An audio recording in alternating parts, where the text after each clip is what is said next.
Okay, I'm here at 33482 Royal Park Drive. This is for Vernesa Kazić, and basically I was asked to make a video explaining the case to potentially replace this roof. So she had a pretty bad wind event here, and she has shingles lying all around the roof. Here's another one. I'm just trying to get to some of these. There's most of them that are still, around and haven't landed in the yard and since been picked up. Most of them are down there lying in the gutter. But basically, to explain the layout of this roof, for starters, we have this front gable here. You can see there's a left and a right side. Neither of them have a crazy amount of damage. They each have 3 wind damage shingles. But this roof shows a lot of wear and tear. So it shows a lot of fiberglass fraying at the edges. Here, I'll try to get a good view of that right here. Kind of start down low for you guys. So you have a lot of fiberglass fraying at the edges. Hopefully you guys can see how that's very reflective and shiny. That kind of shows that fiberglass. So that's a sign of the shingle being in a non-repairable condition. It's not always true, just from the exposed fiberglass, but it is definitely a sign that points in that direction. We also have a lot of granule loss, just like this. This just happens to be right in front of me, but there's many more areas that exhibit that same kind of granule loss, which again points to the fact that the shingle probably isn't repairable. We also have a shingle color. You guys can see the orange in this shingle. It's very unique.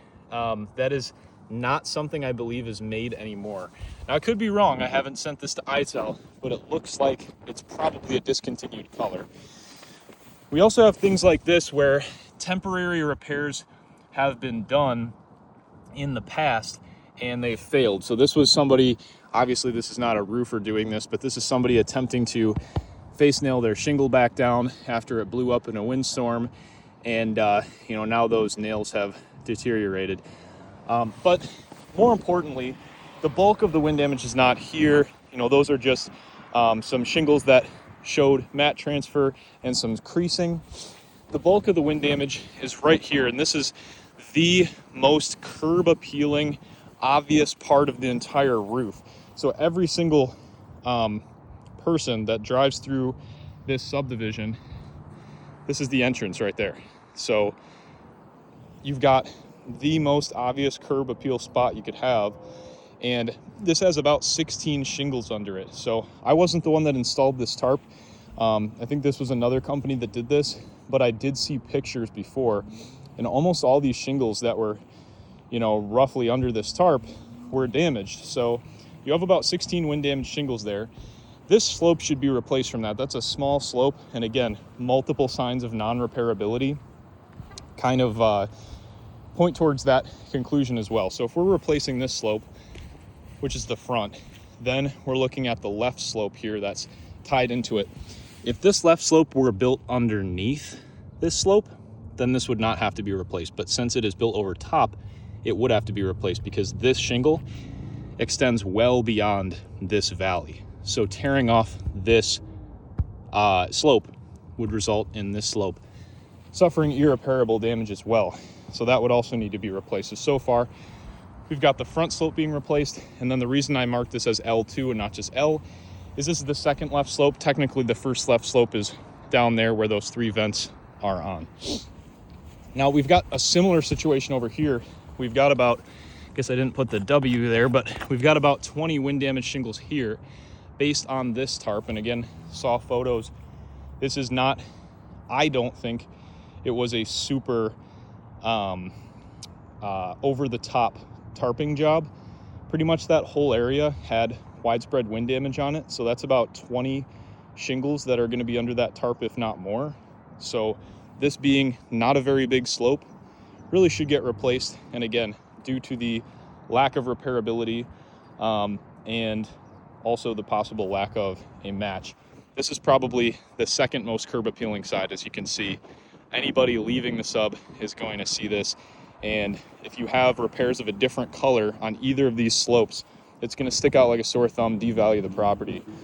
But really the main reason is the repairability. You're going to cause more damage trying to repair these shingles. Then on the back, we have something similar. So this is actually the biggest tarp, the largest area of damaged shingles. And I estimated about probably 28 shingles are under there, which would mean you're already replacing 28 shingles. Now, I want to be honest, I haven't scoured this slope for a bunch of other wind damage. I'd be very surprised if this one area was the only spot that had wind damage. So maybe I'll send in a few photos or take a quick follow-up video with some more wind damage on this rear slope. But really, this should be most likely replaced too. You also have a phenomenon that's going to happen here at the ridge if this slope gets replaced, and here on the right side if this slope gets replaced, where you have hip, well, really the ridge isn't a big deal, but on this hip, there's overlapping underlayment on both sides. So that's also going to damage the first few feet of this rear slope when this gets torn off. So you have not only this area, but you also have the first few feet of this slope is going to suffer damage. And then that's just going to kind of multiply and domino once you try to repair those first few shingles, because again, this roof really isn't repairable. You're going to cause more damage doing the repairs. Really, the only slope that I'm not sure if it has much damage is this third left slope. So the other two left slopes should be replaced, but this third left slope, I'm not so sure if it does have damage. It's a pretty steep slope. I haven't looked at it in depth just yet. Like I said, maybe I'll make a follow-up video so that I can show you guys a little bit more of what's likely to be some less obvious wind damage on these two slopes. But at that point, this slope's being replaced. So that's your biggest slope on the whole roof. Your front, which is one of the larger slopes. Your right, which is one of the larger slopes. Then you have a small left slope getting replaced. Finally, we head down back to where we started. And we've got left and right slopes. These are built in to this front slope. So if you tear this front slope off, you're going to damage now these left and right slopes. So they should be replaced just due to that. But not to mention, you do have some wind damage on the right side there. You also, on this lower front, which I didn't label there, so sorry about that. This lower front has a few wind damage shingles, and then that is built underneath of our left slope. So that's just even more justification to replace that left slope.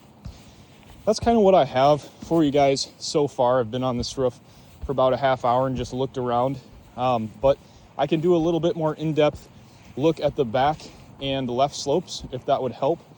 My estimation is, and here's another really good example of this shingle, the wear, the exposed fiberglass.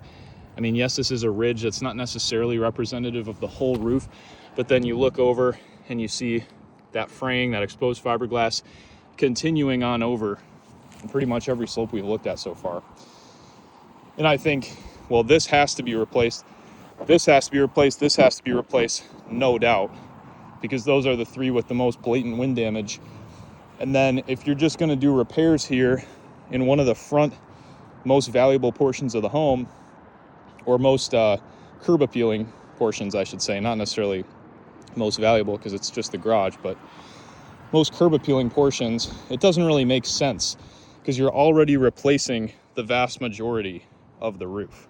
So I think we should just add these to be replaced.